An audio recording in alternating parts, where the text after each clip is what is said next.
Bhadgaon ST. बस बंद, विद्यार्थी व ग्रामस्थांची मोठी गैरसोय।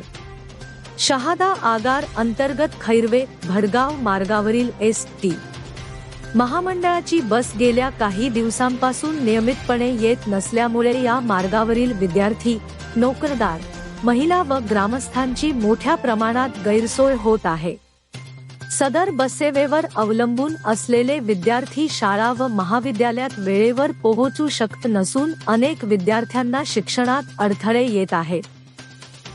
तसेच रुग्ण, ज्येष्ठ नागरिक व कामानिमित्त प्रवास करणाऱ्या नागरिकांना खासगी वाहनांचा आधार घ्यावा लागत असून त्यासाठी अवाजवी भाडे मोजावे लागत आहे। यामुळे नागरिकांमध्ये तीव्र संताप व्यक्त केला जात आहे। या संदर्भात ग्रामस्थ व विद्यार्थ्यांच्या वतीने शहादा आगार प्रमुख हरीश भोई यांना निवेदन देण्यात आले असून खैरवे भडगाव एस.टी. बस तात्काळ व नियमित सुरू करण्याची मागणी करण्यात आली आहे। जर ही मागणी तात्काळ मान्य झाल्यास शहादा आगार कार्यालयावर शांततेच्या मार्गाने मोर्चा काढण्याचा इशारा ग्रामस्थांनी दिला आहे। प्रशासनाने तातडीने लक्ष देऊन बससेवा सुरू करावी, अशी जोरदार मागणी होत आहे। झुंजार क्रांती न्यूज ब्युरो शहादा।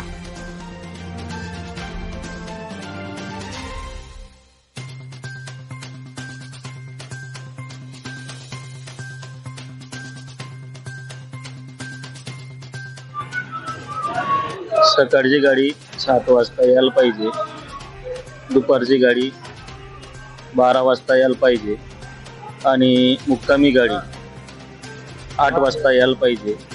आणि सुट्टीचा दिवस असतो, शालेय पोरांची सुट्टी असते, त्याच्यामुळे हे महामंडळवाले बस बंद करतात। तर बस बंद नको व्हायला पाहिजे, कारण की रविवार म्हणून ही सुट्टी असते, त्याच्यामुळे ते बंद करतात। पण आमचा पूर्ण जो खैरव किंवा भडगाव आणि देऊरटेंबा या लोकांचा पूर्ण प्रवाह तिकडे सारंगखेड्याकडे, सारंगखेडा रविवार बाजार असल्यामुळे आम्हाला अर्थव्यवस्था तिथेच आहे, तिथे आम्हाला जावं लागतं बाजारासाठी। त्याच्यामुळे ती गाडी सुद्धा चालू पाहिजे आणि तिन्ही चारही गाड्या आम्हाला टाईमावर पाहिजे। टाईम चुकून आले, आता 2000 मुलांना भेटला नाही, शालेय मुलांना पनिशमेंट झाली, तिथे शाळेत त्यांना शिक्षा भेटली, तुम्ही टाईमावर आले नाही म्हणून कृपया करून महामंडळाने थोडंसं लक्ष द्यावं। याच्या पुढे जर यांनी लक्ष दिलं नाही तर आम्ही थोडंसं तिथे मोर्चा घालू, यांनी दखल घ्यावी।